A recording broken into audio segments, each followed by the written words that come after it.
Olá, pessoal. Boa tarde. Tudo bom? Então, vamos retomar hoje, na aula de hoje, nós vamos retomar, né, a atividade que eu pedi para vocês na aula passada. Vocês leram a HQ chamada Amnésia? Viram? Que legal? Então, aquela HQ, ela conta, né, a história da nossa cidade a partir da iniciativa de alguns estudantes lá do Instituto Federal Fluminense, o IFE, né? E é muito legal. E aí eu perguntei, eu achei muito legal porque eu sou assim interessada na história da nossa cidade, na história que ficou, na história que não está nos livros, infelizmente, né? Na história que foi apagada junto com o povo nativo dessa terra, né, que era o povo Waitacá, né, ou Goitacá. Então, eu espero que vocês tenham gostado, né, e aprendido um pouco mais sobre a história da nossa cidade. E aí eu pedi para vocês relacionarem, né, a historinha da HQ com o conteúdo que a gente está estudando, de urbanização, né, o que uma coisa tem a ver com a outra. Então, algumas pessoas já mandaram algumas respostas para mim, tá? Não existe resposta certa nem resposta errada.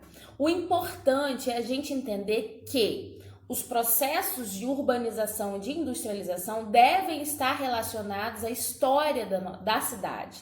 Por exemplo, se a história da nossa cidade, a história do povo Waitacá, né, se a história do povo Goitacá fosse considerada nos processos de transformação urbana, muitas das coisas não teriam sido feitas aqui de uma forma desigual. Deixa eu contar para vocês assim uma historinha rapidinha, né?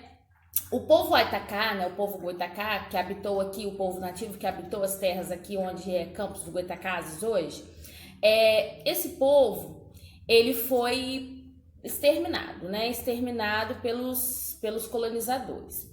E aí, nós só sabemos um pouco mais sobre o povo Waitacá a partir das escavações arqueológicas, né? Há alguns anos atrás, uma equipe de escavação arqueológica lá da UENF, da Universidade Estadual do Norte Fluminense, encontraram um cemitério indígena, né? Um cemitério nativo. E a partir dessas escavações que ficam ali próximas ao Caju, onde é hoje o cemitério do Caju, a partir dessas escavações é que se teve mais informações sobre o povo Waitacá. Uma dessas informações é que eles enterravam os seus mortos em urnas funerárias feitas de barro. Isso, barro. Então, o que acontece? Eu fiquei sabendo na época, né, pelo pessoal da UENF, que aonde tinha esse cemitério nativo, né, que não era conhecido da população campista, porque é a partir do povo Waitacá, aonde tinha esse cemitério nativo, havia alguns indícios de contaminação da água, porque, não sei se vocês sabem, para construir uma cidade, por exemplo, a gente precisa ter muitos cuidados, por isso que eu falei que a história é importante, né? Por quê? Os cemitérios, por exemplo, eles precisam ser construídos longe e afastados dos aglomerados urbanos. Por quê?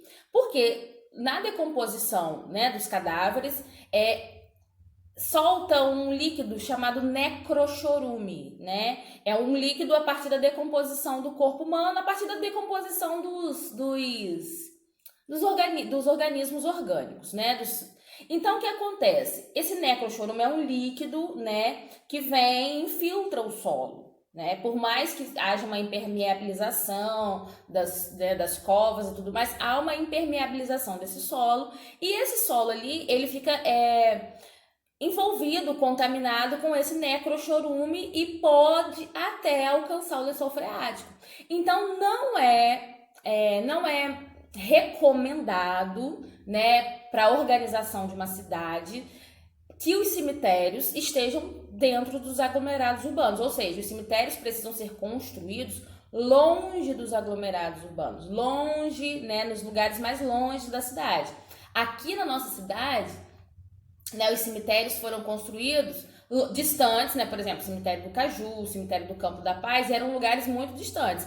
A partir partir do crescimento da cidade, da urbanização da cidade, a cidade foi crescendo e foi alcançando esses lugares, né? Mas, assim, é necessário que se façam os estudos, né, sobre a qualidade da água, sobre a qualidade do solo, é necessário ter cuidado, né? As pessoas que moram próximas a áreas, né, de cemitério, é importante ter cuidado com esse solo e com essa água, né? Recomendado que não se utilize água do lugar, né, de poço artesiano, mas que se utilize água encanada, né, distribuída aí pela rede de água.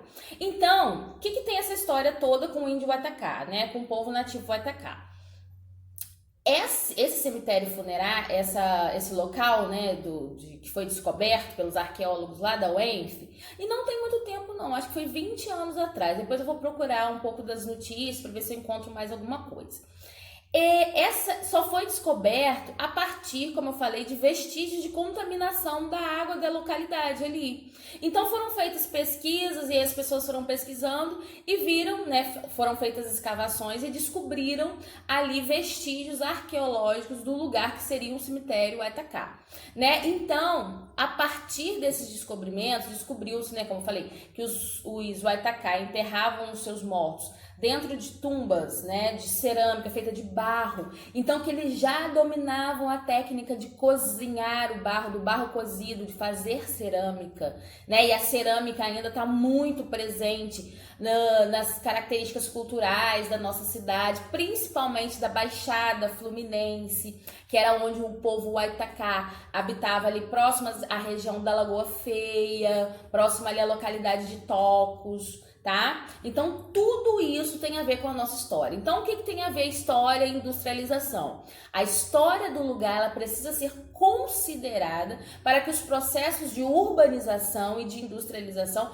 sejam feitos de forma apropriadas ao local, porque a gente viu que a gente importou os modelos, né? A gente copiou os modelos europeus de urbanização, né? Europeus e norte-americanos, de urbanização e industrialização. E que isso acabou não dando muito certo, porque a gente trouxe uma coisa de fora, tentou implementar ou implantar aqui no nosso país, na nossa cidade por consequência, e que isso acabou não dando muito certo, né? Porque cada lugar é necessário considerar o quê? A história do lugar, é necessário considerar as características e condições específicas do lugar. Por quê? A história do lugar está diretamente associado à história da organização da cidade, à organização do povo, aonde esse povo está construindo as suas casas, qual a importância do rio, por exemplo, aqui a gente tem um rio, né, o Rio Paraíba, qual a importância do Rio Paraíba para a construção dessa cidade chamada Campos dos Goytacazes. Então, qual é a importância do povo Waitacá para a construção da história da cidade? É necessário, para os processos de industrialização da cidade e urbanização, é necessário conhecer a história e identificar quais processos estão mais apropriados, associados à nossa história. Por exemplo, como eu falei, se soubessem que haveria um cemitério ali nativo, na área ali ao redor do Caju, com certeza as pessoas não teriam construído suas casas e nem consumido a água daquele lençol freático. Então é necessário, isso é só um exemplo, tá? Então é necessário conhecer a história do lugar para que os processos de industrialização e de urbanização estejam associados às realidades locais. Tudo bem, galerinha? Então, já que a gente tá falando da nossa cidade, tá? Não sei se vocês sabem, mas a partir de terça-feira próxima, agora, amanhã, né? A partir de amanhã, é obrigatório o uso de máscaras, tá? Na nossa cidade. Se você for sair para algum lugar público, né? A determinação é ficar em casa. Mas a gente sabe que às vezes a gente precisa de algum serviço de urgência, de um médico, de comprar alimento, né, mantimento. Então o que acontece? Se for sair de casa, quem for para algum lugar público, hospital, farmácia, qualquer lugar, né, precisa obrigatoriamente estar usando máscara, tudo bem? Então sobre isso eu quero conversar com vocês duas coisinhas. eu vou mostrar aqui rapidinho um tutorial básico de como não fazer, mas de improvisar uma máscara caseira, tá? Porque a ideia é que vocês procurem as artesãs, costureiras, né, do seu bairro, próximo à sua casa, e que mandem fazer, que mandem costurar, né? Mandem fazer máscara, peçam para fazer máscaras, né? Só que às vezes a gente quer sair e não tem máscara. Eu, pelo menos, por exemplo, passei por essa situação outro dia, né? Eu encomendei as máscaras a uma costureira que é amiga da minha mãe, só que a máscara não ficou pronta a tempo e eu precisava ir ao mercado, ao supermercado. E eu falei assim, gente, como eu vou sair de casa agora? Eu não vou sair sem máscara, assim, não vou, preciso me cuidar. Então, fui buscando algumas coisas, eu não sei costurar, né? Não tem máquina de costura, mas vi também que dá para costurar à mão uma máscara, dá. Então, eu falei assim, mas eu também não domino muito, nem tinha muito tempo, eu precisava de uma coisa prática e rápida. Aí eu busquei alguns tutoriais e achei uma dica que eu achei interessante, tá? Eu vou mostrar pra vocês aqui agora como que a gente improvisa uma máscara caseira. Não tem aquelas bandaninhas, isso aqui é uma bandana daquela que coloca no cabelo, né? Todo mundo, as meninas principalmente conhecem.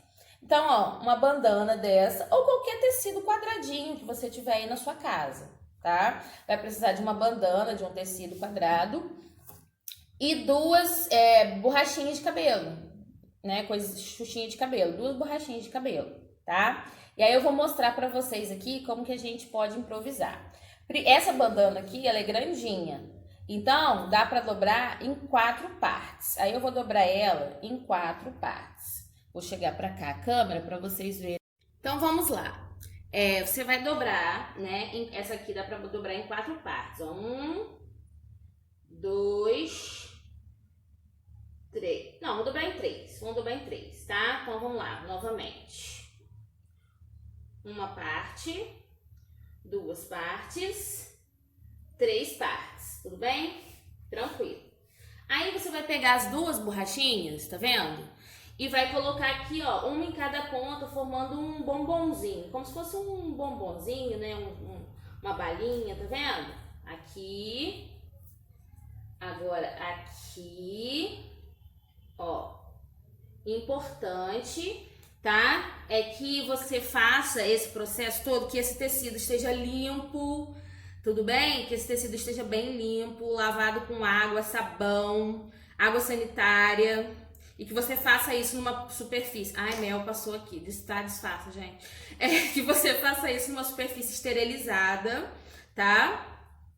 Com álcool e tudo mais, para que a máscara funcione como ela tem que funcionar. Porque a máscara é para nos proteger, então ela precisa estar bem higienizada, bem limpa, tá? Então vamos lá. Aí aqui ela fica tipo um bombonzinho, tá vendo? Ó. Aí vocês vão pegar essa parte, colocar pra dentro, essas 2 partes colocar pra dentro, e tá vendo aqui? E essas partes aqui, ó, vocês vão amarrar, vão colocar nas orelhas. Parei que eu vou demonstrar pra vocês como que a gente utiliza, tá bom? Só um minutinho. Ficou a máscara, ó. Essa é a parte da frente dela, essa é a parte que eu falei com vocês que a gente dobrou pra dentro. Aí vocês vão pegar, tá vendo aqui? Ó, isso aqui, coloque em uma orelha, prende. Isso aqui, prende na outra orelha. Cuidado na hora de prender, tá? Ó, prendeu na orelha. Ajeita, lembrando que a máscara, ela tem que ficar acima do nariz e abaixo do queixo.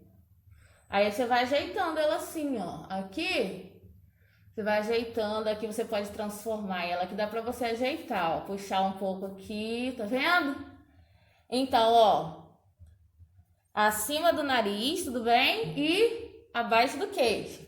Aqui, ó, ficou preso na orelhinha. Aqui a gente fica meio com a orelhinha de elfo. Mas vale a pena. Pra se cuidar, vale a pena. Prende, no caso aqui eu tive que tirar o brinco, não dá muito certo quando a gente tá de brinco, tá? Prendeu nas orelhinhas aqui, ó, a borrachinha. E é isso, ó. Acima do nariz, tá? Abaixo do queixo. Quando eu saí com essa máscara na rua, né, o moço falou assim, gente, foi a máscara mais legal que eu vi hoje. tá? Mas lembrando, ó, que isso aqui, tá, gente? É um improviso. Ela fica assim, ó, por fora ela fica assim. Essas pontas aqui, elas ficam soltas, mas elas não soltam, elas não caem. Quando você for colocar a máscara, tá vendo? Ó, você prende aqui, prende a orelhinha, outra orelhinha, ajeita o tecido que ficou de fora, vai ajeitando ela no rosto e é isso. É improviso, tudo bem? Ah, tia, incomoda, incomoda, mas é necessário que a gente use. E lembrando que é só um improviso, que o ideal, né? Todo mundo tem uma máscara legalzinha, mas como eu falei pra vocês, me ajudou muito, me salvou, porque eu precisava ir ao supermercado, a minha encomenda de máscara não tinha chegado, então eu ajeitei isso rapidinho. Então vamos lá? Então vamos para lá para a aula de hoje. Vamos lá, galera. A gente vai seguir agora a partir da página 207, tá? A gente tá lá no grupo 3, tá? Grupo 3, capítulo 4. E aí a gente tá lá na página 206 agora.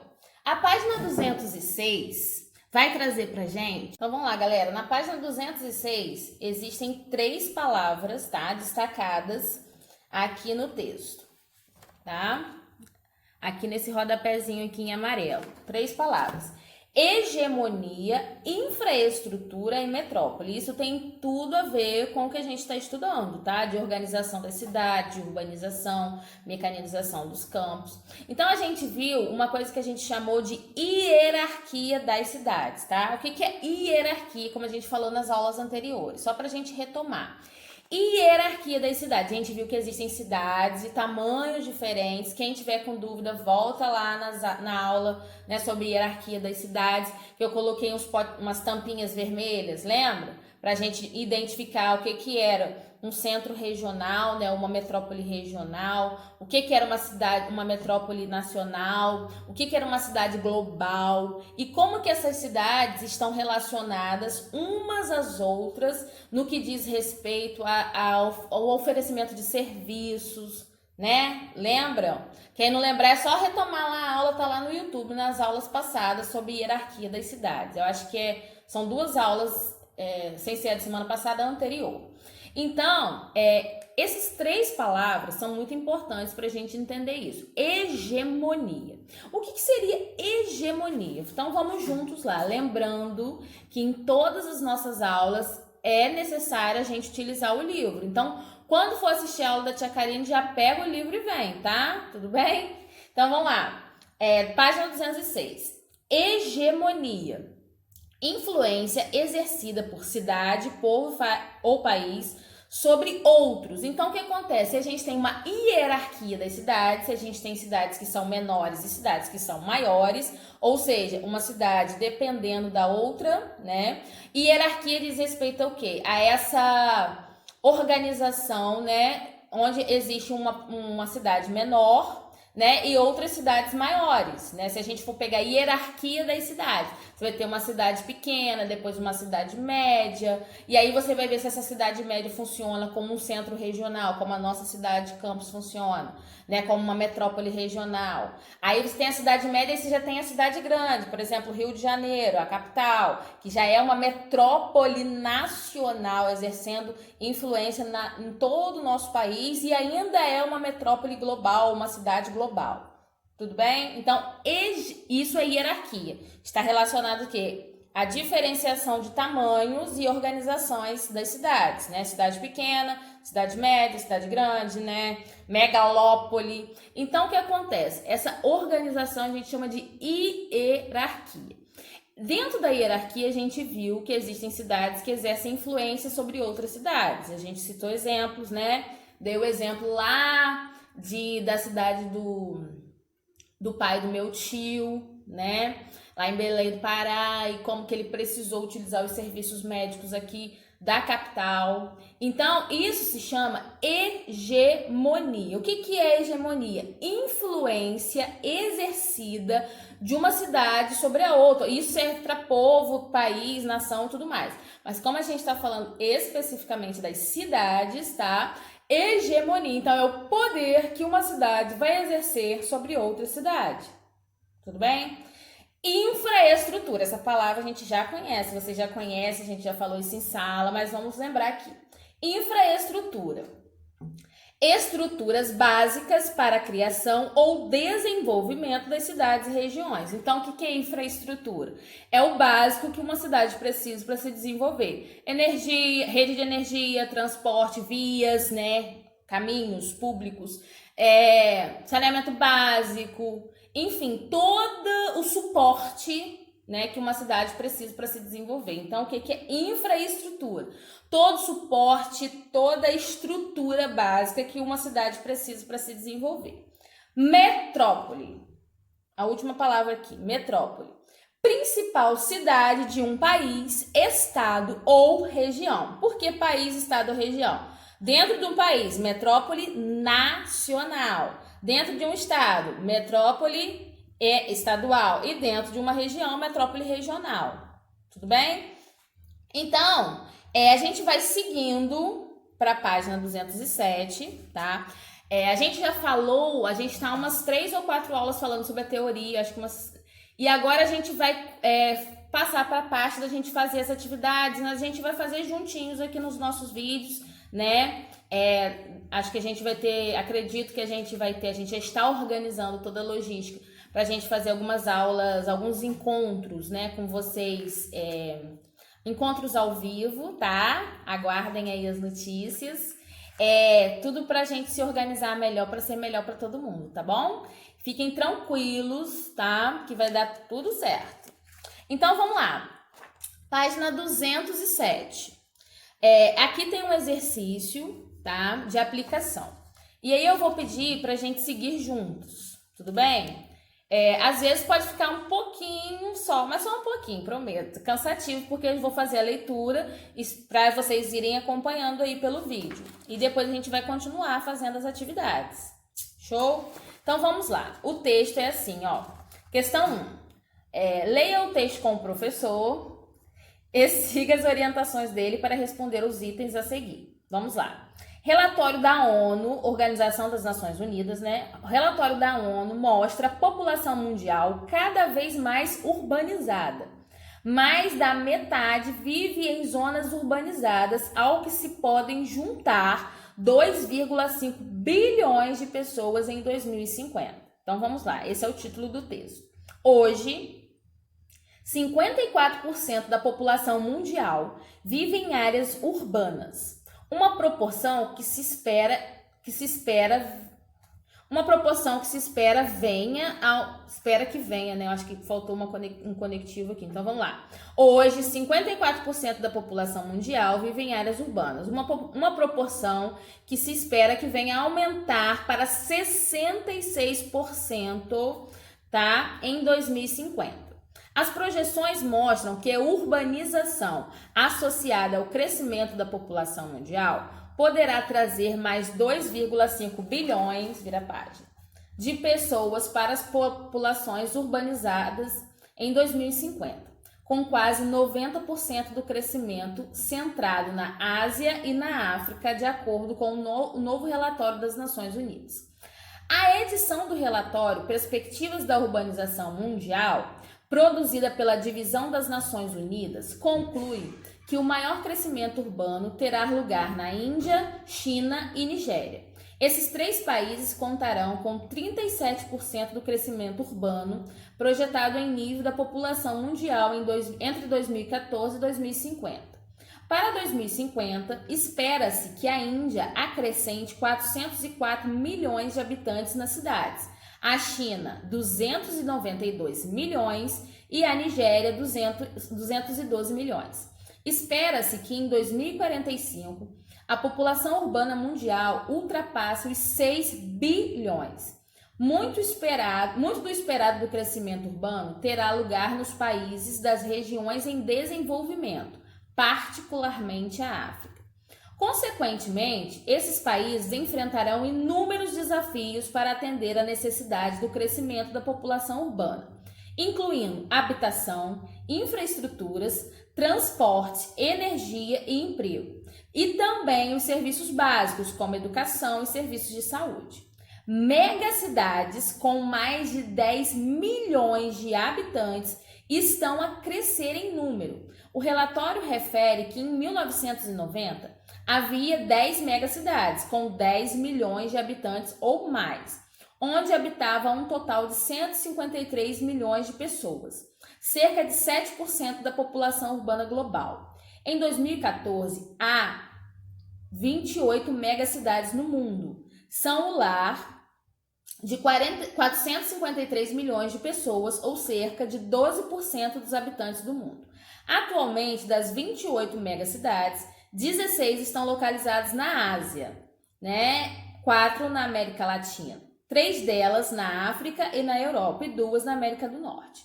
Em 2030, espera-se que haja 41 megacidades, ou seja, com mais de 10 milhões de habitantes.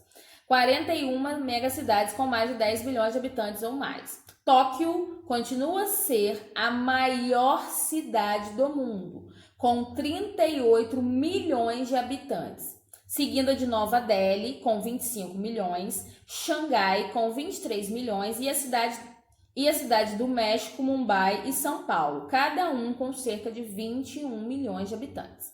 Embora seja previsível declínio, diminuição, da população de Tóquio, esta continuará em 2030 a ser a maior cidade do mundo, com 37 milhões de habitantes, seguida muito perto de Nova Delhi, em qual se prevê um rápido crescimento populacional de 36 milhões em 2030. Né? Isso daqui está disponível, aqui está dizendo, né, o texto onde ele está disponível, e o acesso foi feito em junho de 2018. Então vamos lá, aqui tem algumas questõezinhas para a gente pensar sobre isso. O mundo hoje é urbano ou rural? O que o texto está dizendo? Que o mundo hoje ele é, né, muito mais urbano.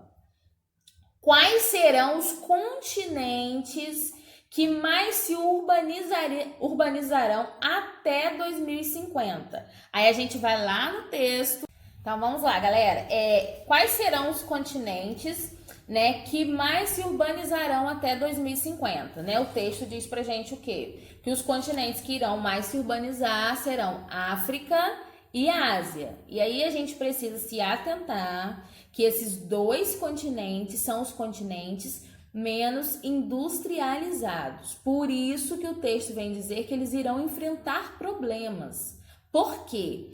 A urbanização nesses continentes não foi feita de forma completa, não está respeitando a história do local. Lembra que eu falei da importância da história? Geralmente são processos de industrialização e de urbanização para atender ao mercado externo, né? Por exemplo, a Índia, a China, né, são industrializadas, muito industrializadas e vendem muito, exportam muitos produtos.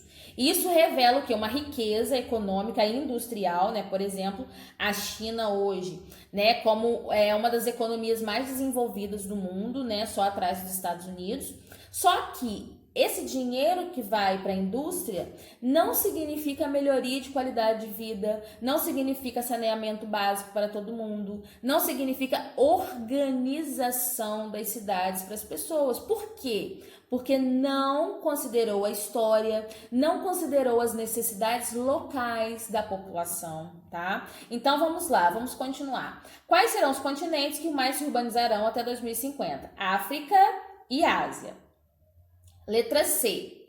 Porque esses continentes corresponderão a cerca de 90% do crescimento urbano do mundo. Por quê? Nesses dois continentes, África e Ásia, estão os 3 países, né, que tem o maior crescimento urbano mundial. Por exemplo, China, que tem, né, a maior população mundial, China, Índia e Nigéria. Esses 3 países são responsáveis por um dos maiores crescimentos populacionais, crescimento vegetativo. Lembra da aula de crescimento vegetativo? Então, o que acontece? Esses países serão responsáveis por cerca de 90% do crescimento urbano, porque nesses continentes, né, estão esses 3 países onde há um grande número de população e há um grande crescimento populacional. Então, letra C, resposta da letra C. Índia, China e Nigéria. Não, peraí. Por que esses continentes corresponderão a cerca de 90% do crescimento urbano? Resposta. Porque nestes continentes estão localizados os países que terão maior crescimento urbano, que são Índia, China e Nigéria.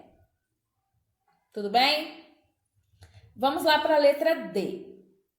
Você que está assistindo o vídeo, né, pode pausar o vídeo, anotar devagar. Eu só não vou ficar esperando o tempo aqui, senão o vídeo vai ficar gigantesco. Tudo bem, galerinha? Quando a gente fizer o ao vivo, a gente vai fazendo no tempo, né, de vocês. Mas como o vídeo dá para parar, dá para voltar, eu vou agilizar aqui um pouquinho para o vídeo não ficar gigantesco e vocês também não ficarem muito cansados, tá bom? Letra D. Quais serão os desafios enfrentados pelos países que passarão pelo processo de urbanização nas próximas décadas? Quais serão os desafios? Falta de infraestrutura, falta de oferecimento, dificuldade de oferecimento de serviços de educação, saúde, moradia, infraestrutura, tá? Então, quais serão os desafios? Falta de infraestrutura, falta de saneamento, falta de acesso à educação, saúde, muitos problemas urbanos, violência, tudo bem? O que são megacidades? Cidades com mais de 10 milhões de habitantes. Existe alguma megacidade no Brasil? Letra F. Existe alguma megacidade no Brasil? Sim. Quais são? São Paulo. Vou fechar essa aula, tá, galerinha? A gente fez a página 208, tudo bem? E aí eu vou pedir para vocês para darem uma olhadinha na página 209 e tentar fazer só a letra A e a letra B, uma questãozinha só, letra A e letra B, tudo bem? E pra gente fechar, eu tinha dito para vocês que eu ia dar 2 notícias, né? Acabei só dando uma notícia sobre o que está acontecendo na nossa cidade. A partir de terça-feira, obrigatório máscara para todo mundo. Quem não tiver, improvisa aí igual a tia ensinou, tudo bem? E eu quero falar com vocês sobre um projeto lindo, lindo, lindo, lindo, lindo que chegou, né? Uma iniciativa de uma enfermeira lá do sul do país, lá de Maringá, no Paraná. Essa enfermeira construiu um projeto chamado Costurando Vidas, tá? Costurando Vidas é um projeto que costura, né? Faz máscaras e doa para as pessoas em situação de rua, para os profissionais da saúde, mas principalmente para as pessoas que não têm condições de ter uma máscara, tá? Esse projeto chegou até Campos e aí eu quero compartilhar com vocês essa boa notícia. Como eu falei, cada um pode doar o que puder, pode ajudar divulgando, mas principalmente é necessário, né? Eu entrei em contato com esse projeto aqui em Campos e eles estão precisando agora com urgência de elásticos, tá? Para fazer aqueles elásticos que colocam nas máscaras, elásticos, saquinhos plásticos para colocar a máscara e ficar bem, com bastante higiene para entregar ao pessoal que está em situação de rua, tá? Eles estão precisando de elásticos, linhas e saquinhos plásticos. Tá? E também de trabalho voluntário, quem for costureira, quem conhecer alguma costureira que queira se voluntariar ou que queira ajudar de alguma forma, tá? Todo mundo pode ajudar de algum jeito, até criança pode ajudar, tudo bem? Então, olha só, eu vou divulgar para vocês aqui, ó, o Insta deles. O Insta daqui de Campos é @costu.urandovidas. Mas se vocês colocarem lá Costurando Vidas, tá? Vocês vão achar os 2 projetos. Costurando Vidas é o projeto de Maringá, no Paraná. que foi trazido aqui para Campos, tá? Pela Caroline Delgar. A Caroline trouxe, né, uma conhecida minha de confiança. Ela trouxe esse projeto aqui para Campos porque ela é de Maringá, mas hoje ela mora aqui em Campos. E ela tá desenvolvendo esse projeto aqui, né? Ela tá conseguindo costurar e tá pedindo ajuda, né, pra gente poder fazer com que essa ideia alcance o maior número de pessoas possíveis. Conto com vocês, tá bom? Beijão e até a próxima. Atividade de hoje, só tentar fazer a atividade da página 209, tá bom, galera? Beijo e até semana que vem.